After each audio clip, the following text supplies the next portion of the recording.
ওনারা আসছিল আমাকে নিতে, আপনি রেখেছিলেন। সরি, আসলে আমার আসলে র্যাক পছন্দ না। ইয়ে কথা বলতে পারেন না? সরি সরি, আমি সাইন ল্যাঙ্গুয়েজ পারি না। আপনারা পারেন সাইন ল্যাঙ্গুয়েজ? আমি তাহলে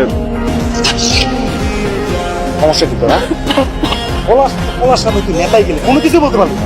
দোস্ত আমার না মানে গলা দিয়ে বেরোইতেছিল না, ওর সামনে ধোকা করছি আমি। এটা আমি আমার তো করার কথা ছিল না ওরে। মারার কথা ছিল তো। রাইট বুঝলাম আমি। আচ্ছা বুঝতে পারছি তো, আমি বুঝতে পারছি। এখন আমার মুড নাই, এখন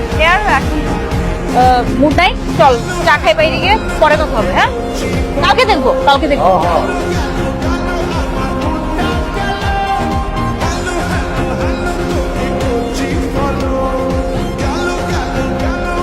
বলেন।